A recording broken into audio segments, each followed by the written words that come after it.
The Latin phrase caveat emptor means let a person be aware, and in the context of law, it can be interpreted as a request not to act in a certain way without first alerting the person who issued the warning. The Civil Procedure Code, in which Section 148A addresses caveat provisions.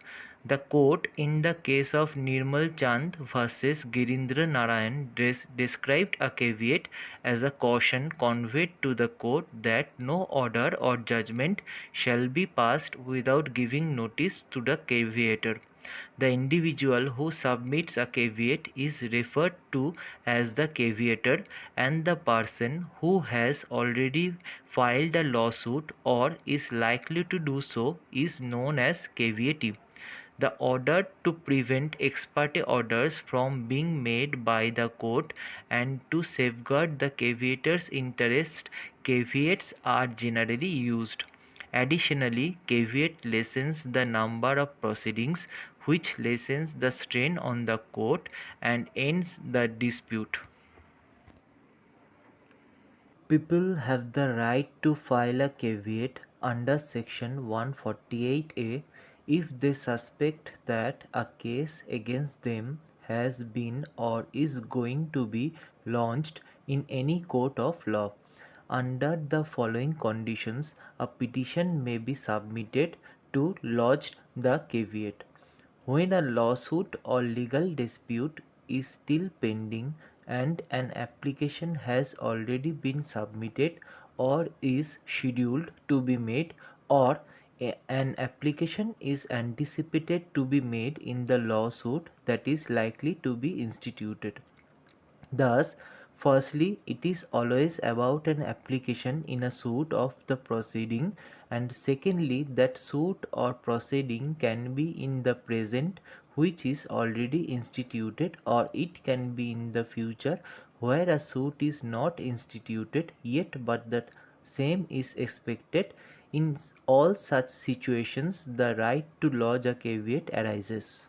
Section 148A states that anybody, whether or not they are a party to the lawsuit, may file a caveat as long as they have the legal right to do so in relation to the lawsuit in issue.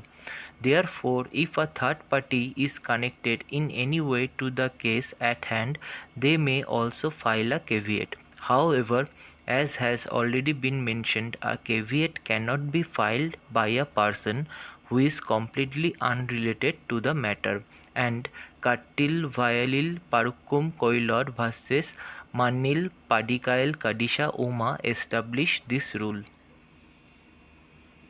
When the caveator anticipates some legal proceedings to be filed against him in the near future, he can file a petition for a caveat in any civil court of original jurisdiction, appellate court, high court, as well as Supreme Court. Civil courts include courts of small causes, tribunals, forums, and commissions.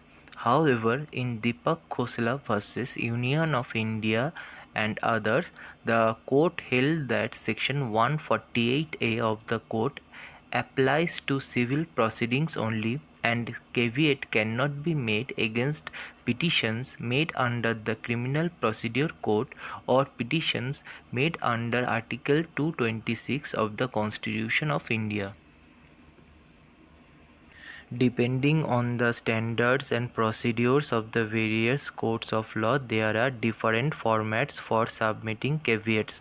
However, the following specifics are frequently incorporated in the basic structure of a caveat application. Firstly, the caveat's effective date, then caveator's name and address, then particulars about the complaint filed or likely to be filed, such as the names of the plaintiff and defendant as well as the number of cases filed before the court of law action. Then vakalatnama, then a copy of the contested order, and then an affidavit in support of the lodged caveat, then a copy or a postal evidence, and an application stating that the notice was duly served on all all persons involving must be attached to the application. Both the petition and the affidavit must be signed. Then court fees normally not exceeding 100 rupees have to be paid simultaneously with the application, subject to the rules imposed by the each court.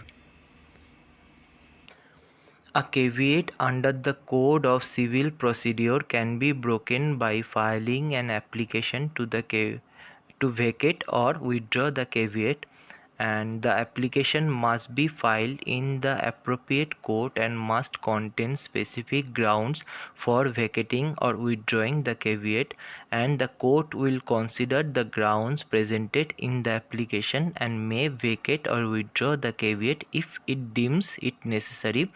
And breaking a caveat petition can be a complex process, and it is advisable to seek the advice of a legal professional before taking any steps to vacate or withdraw a caveat. So that's all, my friend. Hope you like the video, and if you do, then please like and subscribe my channel. It will encourage me to make more videos like this.